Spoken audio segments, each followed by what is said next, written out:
that year in 9:97. Now let's sit and watch here as how the second final unfolds. And as you mentioned here, some good talent in the field. Johan Blake, we weren't up with our stream for the preliminaries, but he got a little bit of a coupon as we thought he was seriously. He false started in his heat and they put him back in. Let's just tell the people that are watching. I don't know, the starter might be Jamaican, I don't know. We thought for sure he was out. He clearly false started, but Blake will be in 2. The other Blake, and they train together, yes, but they are not related. Rohan Watson will be in 4. Aaron Brown, the Canadian, who of course was part of that 4x1 that upset the United States on home soil 2 years ago.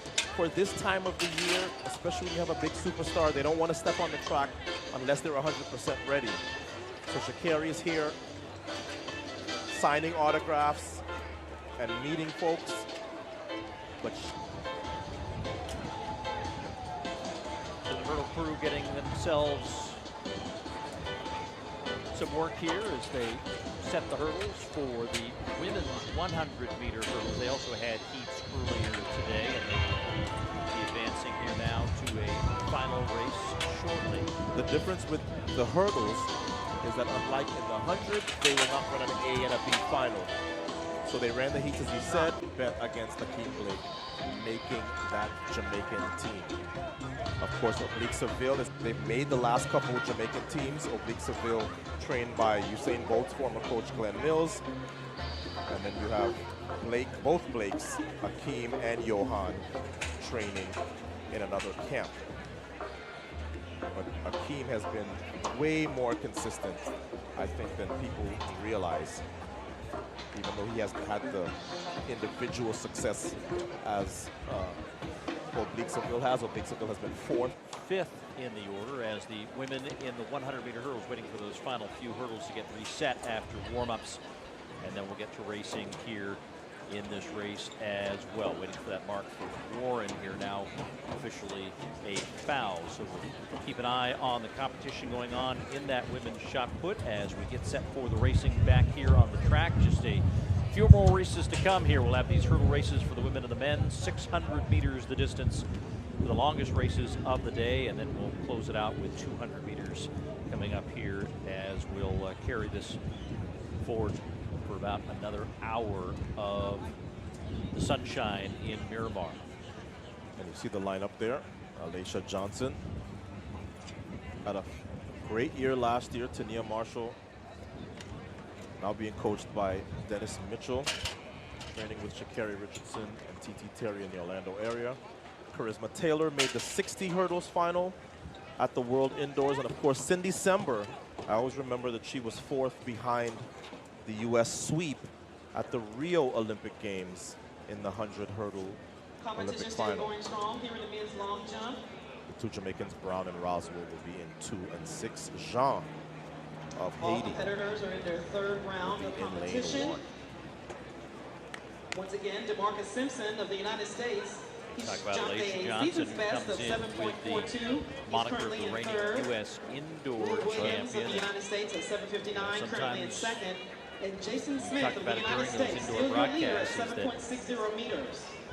You'd think that some athletes would just say indoor season not worth it, just going to focus on the outdoor season. Others chose indoors as a important ingredient, some wanting to make that U.S. indoor team, including the likes of Noah Lyles. And for Alaysha, I think it's to get sort of back into that confidence level where she was going into the World Championships in Oregon back in 2022. Top 3 still remains. Again, not to be overstated how many times we say that making the U.S. team in this particular event is extraordinarily difficult. I've said many times, this is probably my favorite event to cover. I don't think there's been a repeat champion, Worlds or Olympics, since Michelle Perry.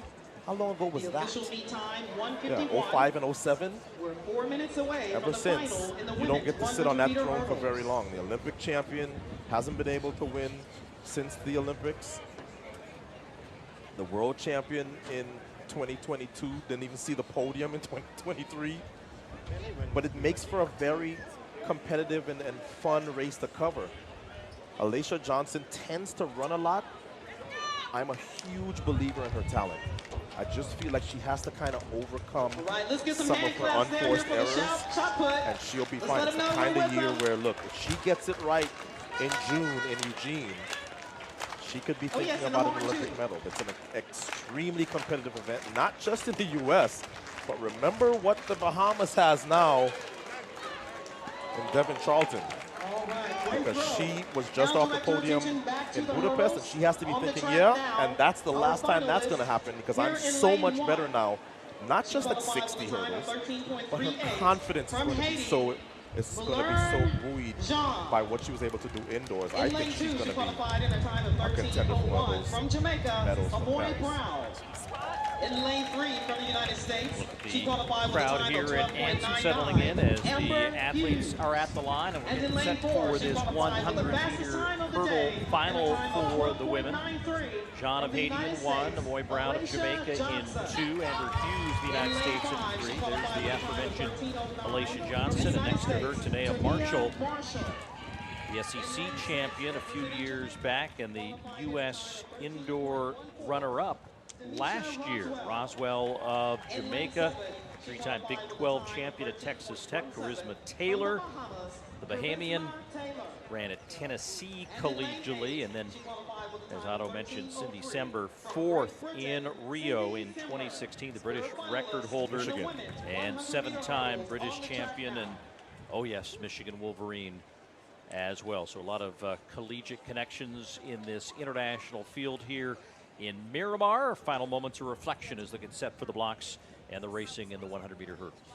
And this race is the kind of race where Alaysha Johnson and Tonea Marshall will look at each other and go, yeah, I have to take care of the competition here because, let's face it, Tonea Marshall and Alaysha Johnson are going to be expected to toe the line for the Olympic trials final when we get to Eugene for the U.S. Olympic trials. So you don't want to hand your competition any early advantages psychologically by taking an L here. So hopefully that will make for a very competitive race. It's the kind of field where we expect that the winner is going to come from either Johnson or Marshall. But we have covered this event enough to know. Think about the World Championships. You know, a lot of us, myself included, focused on the middle. You got the world record holder, the ex-world record holder, the Olympic champion, and Danielle Williams wins it from lane 2. So that's what we love about the hurdles. Yes, you can have your favorites, but lots of upsets in this event. It's why we have not had repeat champions for the last almost 2 decades. The world lead, you see there, Grace Stark of the USA and the University of Florida formerly, 12:70. Johnson ran 12:93 into a pretty significant headwind in the preliminary round. Tonea Marshall won her heat 2 in 13:09. Wind was a little breezier at that point, minus 2.5 meters per second. So they will line up next to each other in lanes 4 and 5 here as they'll now finally get into the blocks. Great look from up above here from our camera in the sky. Tonea Marshall, by the way, is the defending champion. She won here last year with a slightly wind-aided 12:62. That's when the wind was blowing in the opposite direction. We haven't had one tailwind here for the day, and that's surprising to me, having been here for 15 years. Very rare that we get this consistent headwinds, but that's the way it is as we start here. Women's 100-meter hurdles from Miramar. And you see a hand up. I think that's Alaysha Johnson, yeah, asking for a call-up. So. And she's indicating something to the starter. I don't know if she's saying, I need it quieter. She appears ready to go again, so maybe it was a little too noisy at the start. And of course, we've lived with this now for 14 seasons. One false start at every level of the sport and you're out. High school, college, pros. So if you are not happy with what's going on at the start, you are better off raising your hand every time and have them call the race up, get it more to your liking, and then you can put forth your best effort. So the favorites in the middle, Alaysha Johnson in 4. We think Tonea Marshall He's going to give her the best run.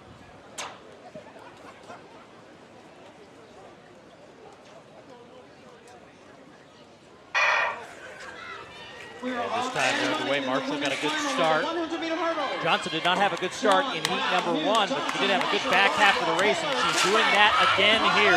Middle of the track, though, out wide, and 8 was Sember closing very good at the end. That wind dying down, and a season's best for Alaysha Johnson. She just holds off Sember in 12:80 to 12:83. So Johnson, our winner in women's 100-meter hurdle. Well, we were almost prophetic about the whole somebody from the outside pulling an upset. Sember did her best because Alaysha Johnson opened the door with a subpar start, but she still gets a 12.80 time for her efforts to win -1.3. Tonea Marshall finished in 5th. So she's going to be competitive at the trials. Her and her coach Dennis Smith will have some more work to do. But it is early.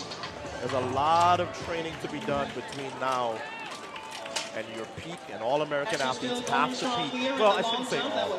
Ryan Krauser does not have to peak for the Olympic trials. But Alaysha Johnson does. Tonea Marshall does. The Jamaicans do. The Bahamians do. Most athletes have to absolutely peak for the Olympic trials. Not when you're Ryan Krauser and you're light years better than everybody else. So there's your confirmation. Season's best for everybody. This is their, for most people, it's their opener. Johnson at 12:80. Cindy Sember, who ran well from the outside, 12:83. Amber Hughes, 12:94. Charisma Taylor of the Bahamas in 4th. So 5 women, despite the headwind, breaking 13 seconds flat. So what's left? The 100 hurdles, and then we go around the track for the 600s before, as Paul said, we conclude with the men's and women's 200. And those should be good because we do have on the men's side Kenny Bednarek, Olympic silver, world silver, versus the 60-meter world champion on the men's side again, Christian Coleman. So that should be good, and Coleman's on the outside. So we look forward to wrapping up our day's coverage with those 2 deuces. But before we get on to more action on the track, let's hear from another winner, Alaysha Johnson, down trackside. Okay. Alaysha Johnson, you just won the women's 110 meters in 12.80. What was something that you were really proud of? Just staying in it. It's really windy. Just making sure I don't give my position up and staying pressing on the gas the whole entire time. In the prelims, I was kind of all over the place because it was so windy. But just, trying to focus on not worry about the time, but worry about place and worry about competing this season. And what made you want to start your outdoor season here at the Miramar Invitational? I wanted to make sure I got some races on American soil before I go overseas. So I'm headed off to China, and I'm really excited. My next race is a big Diamond League, and it's all stacked up. So getting this under my belt with a home crowd is super dope. And lastly, what do you think about the competition in your race today? Man, the girls was rolling. Everybody's out here trying to get the time down. It's Olympic year. It's going to be a great season, and I looked to my left, looked to my right. Everybody was right there, so I had to make sure I ran through the line this time. We're excited to see what you do for the rest of the year. Good luck. Thank you so much.